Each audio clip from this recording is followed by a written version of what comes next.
बेटा बेटा हम प्रॉपर्टीज ऑफ कोलॉइड्स के बारे में पढ़ रहे हैं ना। तो हमने कुछ प्रॉपर्टीज के बारे में पढ़ लिया था, जैसे हमने कोलिगेटिव प्रॉपर्टी के बारे में पढ़ लिया था, हमने दूसरा टिंडल इफेक्ट के बारे में पढ़ा था, colour of the colloidal solution के बारे में पढ़ा था, फिर हमने ब्राउनियन मूवमेंट पढ़ा, उसके बाद हमने चार्ज ऑन कोलॉइडल पार्टिकल्स पढ़ा, उसके रीजंस देखे, चार्ज कैसे डेवलप होता है। अब हम नेक्स्ट प्रॉपर्टीज के बारे में पढ़ रहे हैं, ठीक है बेटा। Properties of colloidal solution, colloidal sol. तो बेटा कुछ प्रॉपर्टीज के बारे में हम पढ़ चुके, जैसे हमने Tyndall effect, coagulation, Tyndall effect, Brownian movement, colour of the complex charge, इनके बारे में पढ़ लिया था। आज हम पढ़ रहे हैं electrophoresis. Electrophoresis, this is the fifth properties of colloidal solution, electrophoresis.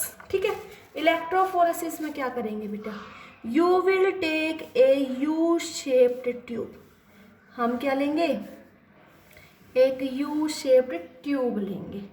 ठीक है, यहाँ पे हम यू शेप ट्यूब पे प्लेटिनम इलेक्ट्रोड डालेंगे। इसको हम कहेंगे ये हमारी कैसी है, नेगेटिव चार्ज, ये पॉजिटिव चार्ज। ठीक है, यहाँ पे हम दो मेटल का इलेक्ट्रोड डालेंगे। क्या डालेंगे बेटा, मेटल की इलेक्ट्रोड। ठीक है, ये हमारा क्या है, नेगेटिव चार्ज, तो इसको हम बोलेंगे कैथोड। ये पॉजिटिव चार्ज, तो ये होगा एनोड। क्या होगा, एनोड। ठीक है, तो यहाँ पे हम बेटा कोलॉइडल सोल लेंगे। क्या लेंगे, कोलॉइडल सोल। जैसे हमने कोलॉइडल सोल यहाँ पे ले लिया फेरिक हाइड्रोक्साइड का, फेरिक हाइड्रोक्साइड का। तो फेरिक हाइड्रोक्साइड में देखो बेटा, यहाँ पे जो डिस्पर्स्ड फेज होगा फेरिक हाइड्रोक्साइड का, डिस्पर्जन मीडियम वाटर। तो फेरिक हाइड्रोक्साइड कैसा कोलॉइड है, पॉजिटिव कोलॉइड। कैसा है ये, पॉजिटिव कोलॉइड। तो इसके अंदर डिस्पर्स्ड फेज कैसा है, पॉजिटिव, और डिस्पर्जन मीडियम कैसा है, नेगेटिव। कैसा है, dispersion medium negative, dispersed phase positive है।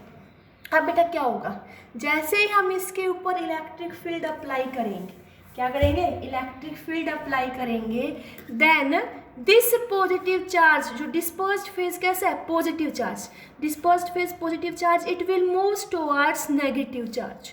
किधर मूव करेगा, नेगेटिव की तरफ, means it will move towards cathode. While dispersion medium which is negative charge, then it will move towards the positive charge. Means on application of electric field, colloidal particles ions will move towards the opposite charge. किधर move कर रहे हैं, opposite charge की तरफ move कर रहे हैं। जैसे ही मैंने इलेक्ट्रिक फील्ड अप्लाई किया, डिस्पर्स्ड फेज पॉजिटिव चार्ज था, then it will move towards the negative charge. किधर मूव कर गया, ये नेगेटिव चार्ज की तरफ। तो क्या होगा बेटा, नेगेटिव चार्ज की तरफ मूव कर गई है। तो इस प्रोसेस को हम क्या बोलेंगे, इलेक्ट्रोफोरेसिस। क्या बोलेंगे, इलेक्ट्रोफोरेसिस। अगर बेटा हमारी मूवमेंट कैथोड की तरफ हुई, तो उसके लिए हम वर्ड यूज कर लेते हैं cataphoresis. Okay, if movement will occur towards negative charge, तो उसको हम, if movement will occur towards cathode, तो हम क्या बोलेंगे, cataphoresis. And when movement occurs towards the anode, तो उसको हम क्या बोलेंगे, एनाफोरेसिस। क्या बोलेंगे, एनाफोरेसिस। ठीक है बेटा, समझ आया ये।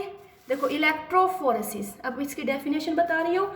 इलेक्ट्रोफोरेसिस क्या है, the migration of colloidal particles under the influence of, बेटा इसकी डेफिनेशन बहुत इंपॉर्टेंट है, under the influence of electric field, under the influence of electric field, तो वो हमारा क्या कहलाएगा, इलेक्ट्रोफोरेसिस। ठीक है, अब देखो आगे, if particles move towards cathode, if particle moves towards cathode की तरफ मूव करेंगे, तो then it is known as cataphoresis. तो उसको हम क्या बोलेंगे, cataphoresis. If particles moves towards anode, किधर मूव करें, एनोड की तरफ, तो उसको हम बोलेंगे एनाफोरेसिस, एनाफोरेसिस। ठीक है बेटा, तो यहाँ देखो क्या हुआ, पार्टिकल्स किधर मूव कर रहे हैं, अपोजिटली चार्ज की तरफ, किधर मूव कर रहे हैं, अपोजिटली चार्ज। पॉजिटिव है तो किधर मूव कर रहे हैं, नेगेटिव की तरफ, नेगेटिव है तो किधर मूव कर रहे हैं, पॉजिटिव की तरफ। तो अब एक दूसरे को ये क्या कर देंगे, न्यूट्रल कर देंगे, क्या कर देंगे, न्यूट्रल। तो इसकी वजह से हमारा जो कोलोइडल सोल है उसका क्या हो जाएगा बेटा, कोगुलेशन। कोलोइडल सोल का क्या हो जाएगा, कोगुलेशन, जो हमारा नेक्स्ट टॉपिक रहेगा, नेक्स्ट प्रॉपर्टी होगी। तो इलेक्ट्रोफोरेसिस क्लियर हुआ। इलेक्ट्रोफोरेसिस में क्या होता है, movement of colloidal particles under the influence of electric field. अगर डिस्पर्स्ड फेस पॉजिटिव है तो ये मूव करेगा नेगेटिव की तरफ, अगर नेगेटिव है तो मूव करेगा पॉजिटिव की तरफ। मींस कोलोइडल पार्टिकल्स मूव कर रहे हैं towards oppositely charged electrode. Colloidal particles will move towards oppositely charge electrode, और अपोजिटली चार्ज इलेक्ट्रोड की तरफ मूव कर रहे हैं, इट मींस वो क्या कर रहे हैं बेटा, अपोजिटली चार्ज की तरफ मूव कर रहे हैं, विल अंडरगो कोगुलेशन। ठीक है, तो ये क्लियर हुआ। इलेक्ट्रोफोरेसिस क्या होगा, डेफिनेशन बहुत इंपॉर्टेंट है, एक नंबर में आ सकती है। तो सीधा तुम्हें क्या लिखना है, the movement of colloidal particles under the influence of electric field towards oppositely charged ion। ठीक है, सेकंड नेक्स्ट हमारी जो प्रॉपर्टीज है वो है बेटा कोगुलेशन। ठीक है, कोगुलेशन को हम फ्लोक्यूलेशन भी बोलते हैं। Coagulation is known as flocculation, और इसी को हम बोलते हैं प्रेसिपिटेशन। क्या बोलेंगे, प्रेसिपिटेशन। बेटा कोगुलेशन का मतलब क्या है, देखो जमना, किसी भी चीज का सेटल डाउन हो जाना क्या कहलाएगा, कोगुलेशन। क्या कहलाएगा, कोगुलेशन। तो कोगुलेशन क्या है, सीधा सा बोल देंगे, the process of settling down, the process of settling down of colloidal particles is known as coagulation. देखो बेटा, तुम मिल्क लो, एग्जाम्पल मिल्क, और उस दूध में तुम नींबू डाल दो तो क्या हो जाता है, नींबू डालने से दूध जम जाता है, मीन्स उसका क्या हो गया, कोगुलेशन हो गया। बेटा देखो, तुम कुछ काम कर रहे थे, ठीक है, मानो तुम सब्जी काट रहे थे और चाकू से तुम्हारा हाथ कट गया, तुम्हारे हाथ में ब्लड आ गया, तो तुम देखना कि ब्लड फ्लो होगा, कुछ देर के बाद वो ब्लड वहां पे थिक हो जाता है, जम जाता है, तो उस ब्लड का क्या हो जाता है, कोगुलेशन हो जाता है। क्या हो जाता है, कोगुलेशन। ओके, तो कोगुलेशन क्या होगा पता चला, the process of settling down of colloidal particles is known as coagulation. ठीक है, अब बात आती है बेटा लायोफिलिक और लायोफोबिक में से किसका कोगुलेशन होना इजी है। अब हम कहेंगे कि lyophobic colloid is easily coagulate as compare to lyophilic. Okay, अब बेटा देखो मैंने क्या कहा, लायोफिलिक और लायोफोबिक। लायोफिलिक में क्या था, स्ट्रॉन्ग इंट्रैक्शन थी, स्ट्रॉन्ग इंट्रैक्शन को हम इजीली बेटा डिस्ट्रॉय नहीं कर सकते, और लायोफोबिक में वीक इंट्रैक्शन थी, तो वीक इंट्रैक्शन को हम इजीली काउंटर बैलेंस करके क्या कर सकते हैं, कोगुलेट कर देते हैं। यस और नो, तो हम कहेंगे lyophobic, lyophobic colloid is easily coagulate as compared to lyophilic colloid.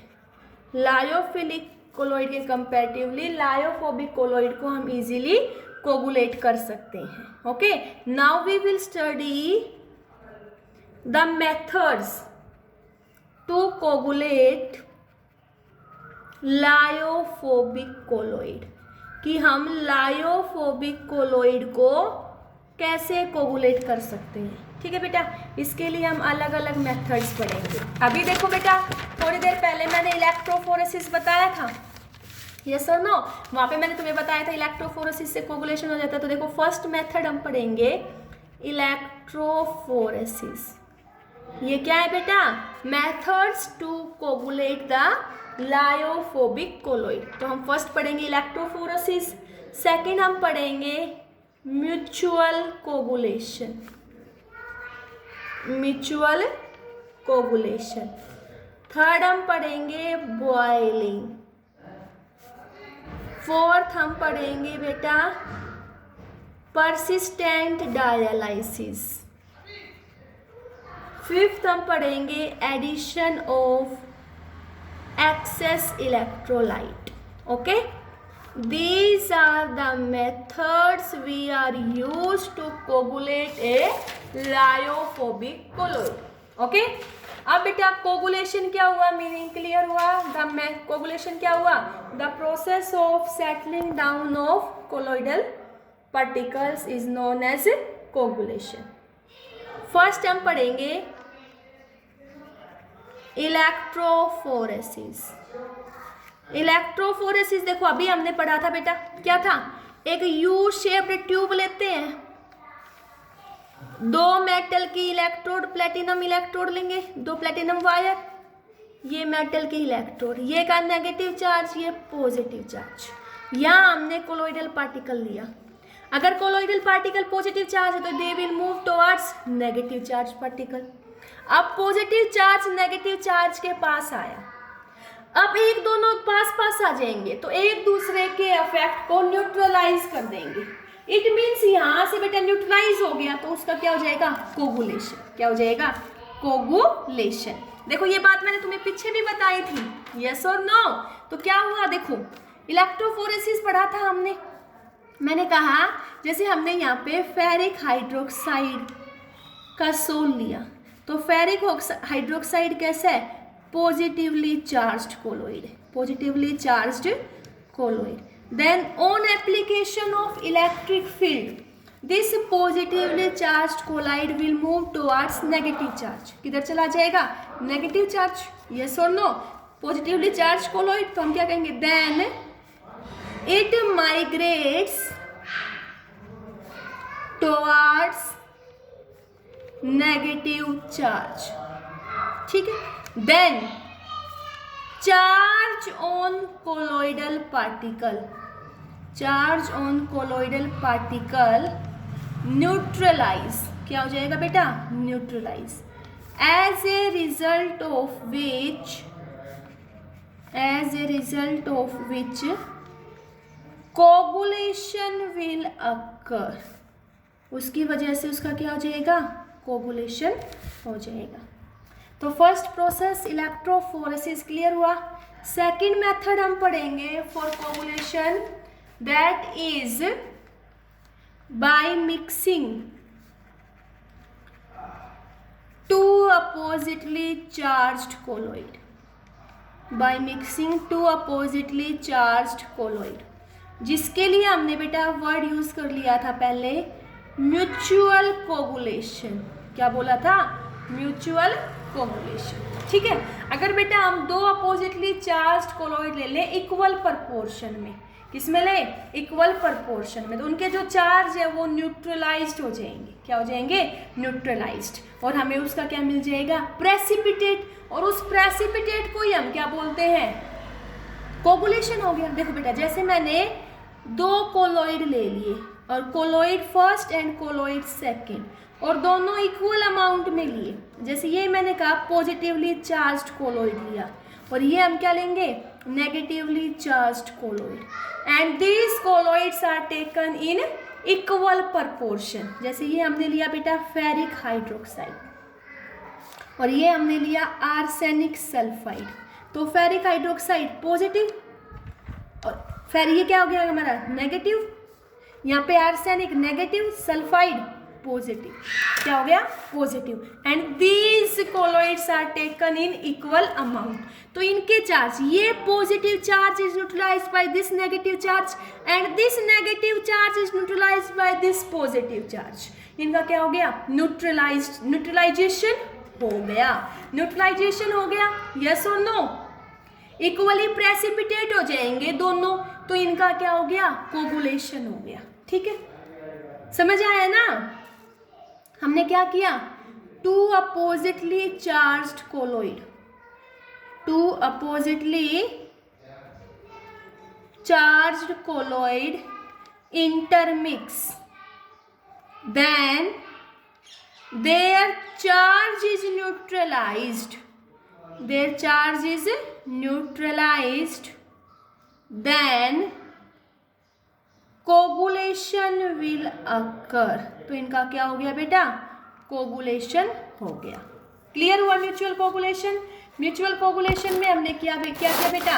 हमने दो अपोजिटली चार्ज कोलाइड को इक्वल अमाउंट में लिया, तो उन दोनों ने एक दूसरे के चार्ज को न्यूट्रलाइज कर दिया, as a result of which its coagulation will occur. ठीक है. नेक्स्ट मेथड है बेटा बॉइलिंग. क्या है? बॉइलिंग. थर्ड हम पढ़ेंगे method of coagulation of lyophilic colloid, boiling the colloid. Okay. देखो बेटा, जैसे हमारे पास ये सिल्वर आयोडाइड का कोलॉइडल सॉल्यूशन है, सिल्वर आयोडाइड का कोलॉइडल सॉल्यूशन है, और आयोडीन पोटेशियम आयोडाइड एक्सेस में था, तो इसके सरफेस पे कैसा चार्ज आ जाएगा? Negative charge. क्या हो जाएगा? Negative charge. ठीक है. दूसरा कोलॉइडल सॉल्यूशन लिया सिल्वर सल्फाइड का, एक्सेस आयोडीन, तो यहाँ पे भी कैसा चार्ज है? Negative charge. अब ये दोनों पार्टिकल एक दूसरे के पास आएंगे, तो सेम चार्ज है, तो क्या करेंगे? Repel each other. एक दूसरे को रिपेल करेंगे. यस और नो? रिपेल करेंगे ईच अदर, तो इसमें क्या होगी बेटा? Brownian movement. क्या? Brownian movement. और ब्राउनियन मूवमेंट इस कोलॉइड को क्या करेगी? स्टेबल करेगी. ठीक है. तो अब हम क्या करना चाहेंगे? हम ये चाहेंगे कि ये जो पार्टिकल्स हैं ये एक दूसरे को रिपेल ना करें. रिपेल कब नहीं करेंगे? तब हम इनके चार्ज को रिमूव कर देंगे. तब हम इनके चार्ज को रिमूव कर देंगे. ठीक है बेटा. तो हम देखो, जैसे मिल्क है, मिल्क, तब तुम एक एग्जांपल देखो, मिल्क, तुम मिल्क को बॉयल करते हो एक लॉन्ग टाइम के बाद, तो बेटा क्या होता है? मिल्क, जैसे हमने 2 किलो दूध लिया और हम इसको बॉयल करते गए बहुत लंबे टाइम तक हमें 100 ग्राम खोया ही मिलता है. क्यों? इससे क्या करता है? हम मिल्क के ऊपर जो लेयर एब्जॉर्ब होती है उसको अलग कर लेंगे. तो यहाँ देखो, जैसे सिल्वर आयोडाइड सॉल्यूशन था, इसको हमने बॉयल किया. ठीक है. इस टाइम देखो बेटा, हमने इसको क्या किया? बॉइलिंग किया. तो ऑन बॉइलिंग, बॉइलिंग करने के बाद क्या होगा? On boiling adsorbed layer go away. जो इसके ऊपर लेयर है नेगेटिव चार्ज की, क्या हो जाएगी? अलग हो जाएगी. लॉन्ग गो अवे, तो यहाँ पे क्या हो गया? चार्ज क्या हो गया बेटा? Neutralize. Charge neutralize. Charge neutralize हो गया, मीन्स इनके बीच में रिपल्शन नहीं होगा. रिपल्शन नहीं होगा तो ब्राउनियन मूवमेंट नहीं होगी, और ब्राउनियन मूवमेंट नहीं होगी और पार्टिकल मूव नहीं कर रहा, तो कुछ टाइम के बाद ये क्या हो जाएगा? कोगुलेट हो जाएगा. क्या हो जाएगा? कोगुलेट. ओके.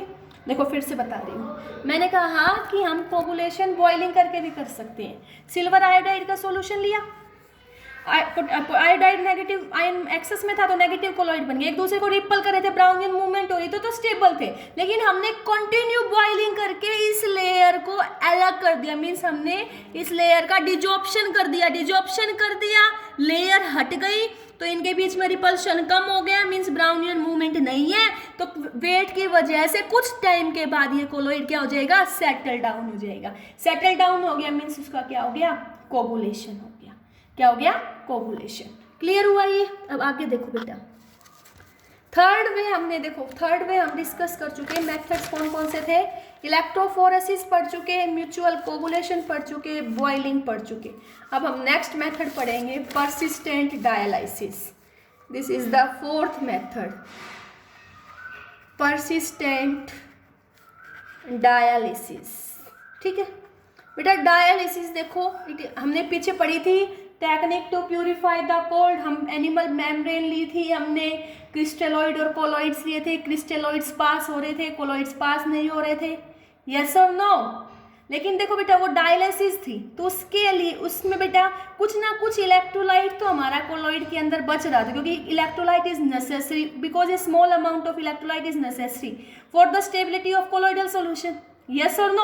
लेकिन अगर हम इस डायलिसिस प्रोसेस को एक लंबे टाइम तक करेंगे, तो लंबे टाइम तक करेंगे तो बेटा देखो, पहले हमने डायलिसिस में पढ़ा था कि स्मॉल अमाउंट में इलेक्ट्रोलाइट तो किसी भी कोलॉइडल सॉल्यूशन को स्टेबल करने के लिए जरूरत है। हम डायलिसिस से एक्स्ट्रा जो इलेक्ट्रोलाइट है उसी को एब्जॉर्ब कर रहे थे।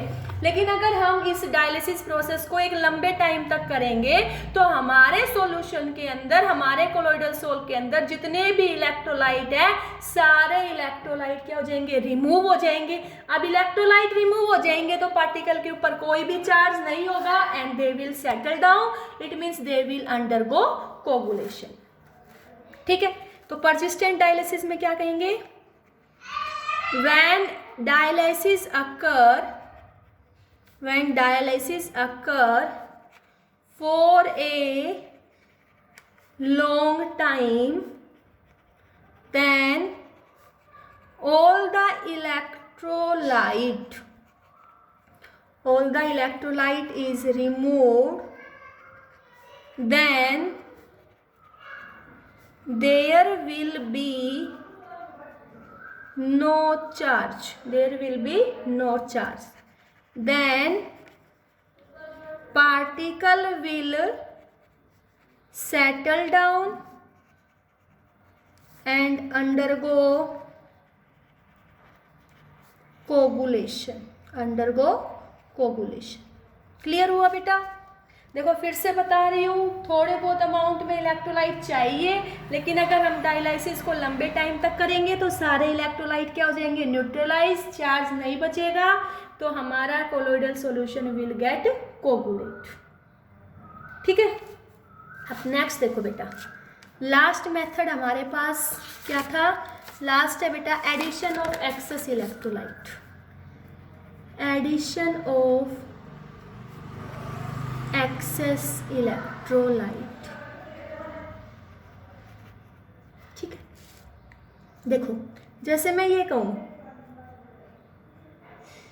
हमारे पास सिल्वर आयोडाइड का प्रेसिपिटेट है, सिल्वर आयोडाइड का प्रेसिपिटेट है। इसकी फॉर्मेशन कैसे हुई बेटा, देखो पीछे तुमने पढ़ा भी होगा, मैंने तुम्हें बताया था कि हम क्या लेंगे, AgNO3 प्लस Ki, तो यहाँ पे हमने Ki एक्सेस में लिया, तो यहाँ से हमें AgI के क्या मिलेंगे बेटा, प्रेसिपिटेट, और Ki एक्सेस में है तो इसके सरफेस पे कैसा चार्ज आएगा, नेगेटिव, तो हमारे पास कैसा कोलॉइड मिला, नेगेटिव कोलॉइड मिला था ना बेटा ये हमें। लेकिन अगर मैं ये कहूँ कि हमने जो इलेक्ट्रोलाइट लिया, presence of electrolyte is necessary, yes और no, if you add excess of electrolyte, अगर देखो प्रेजेंस ऑफ इलेक्ट्रोलाइट नेसेसरी है, लेकिन अगर हम एक्सेस में इलेक्ट्रोलाइट डाल देंगे तो this I minus will attract K plus, this I minus will attract K plus from the excess electrolyte. ठीक है, अब ये I माइनस इस K प्लस से क्या हो जाएंगे बेटा, न्यूट्रलाइज हो जाएंगे, क्या हो जाएंगे, न्यूट्रलाइज। अब न्यूट्रलाइज हो गई बेटा, इसके ऊपर कोई चार्ज ही नहीं बचा, चार्ज नहीं बचा तो क्या होगा बेटा, चार्ज नहीं है तो ये हमारा कुछ टाइम के बाद वेट के कारण क्या हो जाएगा, कोगुलेट हो जाएगा, क्या हो जाएगा, कोगुलेट। क्लियर हुआ। देखो मैंने तुम्हें क्या बताया, मैंने कहा presence of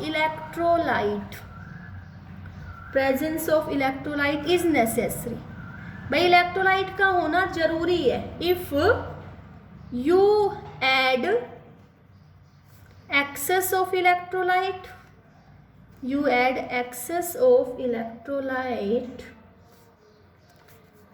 then I minus neutralized by K plus, then charge is neutralized, charge क्या हो गया, neutralized, charge is neutralized, then colloidal sol undergo coagulation, उसका क्या हो गया, कोगुलेशन। ठीक है, अब बेटा ये ऐसा नहीं है कि इलेक्ट्रोलाइट जरूरी नहीं है, presence of small amount of electrolyte is necessary, but when electrolyte is present in large amount then it will undergo coagulation. मैंने क्या बताया, मैंने कहा presence of electrolyte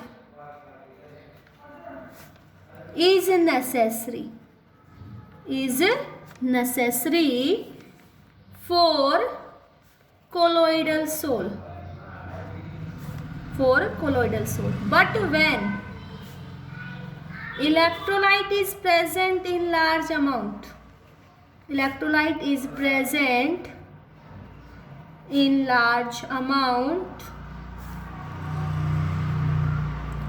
then it neutralize the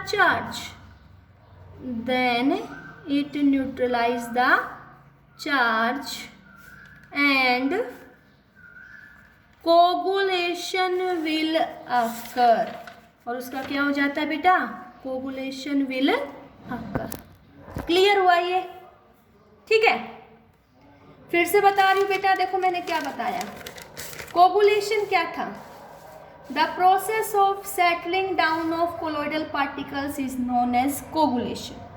ठीक है, लायोफोबिक कोलॉइड में वीक एफिनिटी होती है डिस्पर्स्ड फेज और डिस्पर्जन मीडियम के बीच में, तो उनका कोगुलेशन इजी है as compare to lyophilic colloid.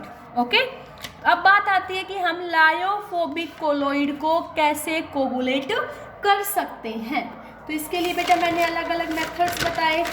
First हमने पढ़ा इलेक्ट्रोफोरेसिस। इलेक्ट्रोफोरेसिस में क्या थी, movement of colloidal sol under the influence of electric field towards the positively charged. अगर पॉजिटिव है तो किधर माइग्रेट करेगा, नेगेटिव है तो पॉजिटिव। अगर मूवमेंट कैथोड की तरफ हुई है तो कैटाफोरेसिस, एनोड की तरफ हुई है तो एनाफोरेसिस पढ़ा था। तो अब पॉजिटिव है तो किधर माइग्रेट करेगा, नेगेटिव की तरफ, नेगेटिव है तो किधर माइग्रेट करेगा, पॉजिटिव की तरफ। मीन्स ये कहाँ जा रहा है, अपोजिट चार्ज की तरफ। अपोजिट चार्ज के पास जाएगा बेटा तो दोनों चार्ज एक दूसरे के इफेक्ट को न्यूट्रलाइज करेंगे और वो क्या हो जाएगा, कोगुलेट हो जाएगा। दो अपोजिटली चार्ज कोलॉइड लिया इक्वल अमाउंट में, इक्वल प्रोपोर्शन में, तो इस पॉजिटिव को ये नेगेटिव न्यूट्रलाइज कर देगा, नेगेटिव को पॉजिटिव। तो कुछ टाइम के बाद दोनों कोलॉइडल सोल क्या हो गए, न्यूट्रलाइज, और हमारा क्या हो जाएगा, इनका कोगुलेशन हो जाएगा। ठीक है, नेक्स्ट मैंने कहा बॉइलिंग। कोई भी कोलॉइडल सोल पे चार्ज होता है, लेकिन अगर हम उसको बॉइल करते रहेंगे तो उसके सरफेस पे जो लेयर है उसका क्या हो जाएगा, डिजॉर्प्शन। डिजॉर्प्शन हो गया मीन्स चार्ज नहीं है तो वो क्या हो जाएगा, कोगुलेट हो जाएगा। नेक्स्ट पढ़ा परसिस्टेंट डायलिसिस। अगर बेटा डायलिसिस में देखो, dialysis process is important because it helps in the removal of the electrolyte from the colloids, but small amount of electrolyte is necessary for the stability of colloidal soul. But when we do the dialysis process for a long time, then all the electrolyte will be consumed. सारे electrolyte क्या हो गए बेटा, वहां से remove हो गए, तो उसके ऊपर कोई भी चार्ज नहीं बचा, as a result of which particle will get coagulate. Addition of excess electrolyte. बेटा अभी हमने पढ़ा स्मॉल अमाउंट में इलेक्ट्रोलाइट तो किसी भी कोलॉइडल सोल की स्टेबिलिटी के लिए जरूरी है, लेकिन अगर वो इलेक्ट्रोलाइट ज़्यादा अमाउंट में प्रेजेंट होंगे तो उसकी वजह से कोगुलेशन हो जाता है। क्यों, देखो मैंने AgNO3 लिया, इसको एक्सेस KI दिया, तो AgI बनेगा, I- की लेयर एडजॉर्ब होगी, तो कुछ टाइम के बाद K+ भी इसके ऊपर अट्रैक्शन की वजह से एडजॉर्ब हो जाएगा। अब ये जो K+ है ये इस I- को क्या कर देगा, न्यूट्रलाइज कर देगा। ठीक है, देखो बेटा हमने ये पीछे पढ़ा था इलेक्ट्रिकल डबल लेयर।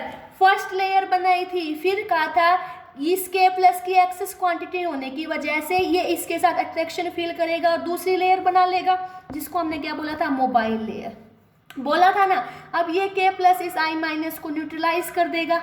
अब बेटा इन्होंने क्या कर दिया, न्यूट्रलाइजेशन हो गया, तो इसके रिजल्ट में इस AgI का क्या हो जाएगा, कोगुलेशन हो जाएगा। क्या हो जाएगा, कोगुलेशन। ठीक है, तो आज हमने पढ़ा इलेक्ट्रोफोरेसिस और कोगुलेशन।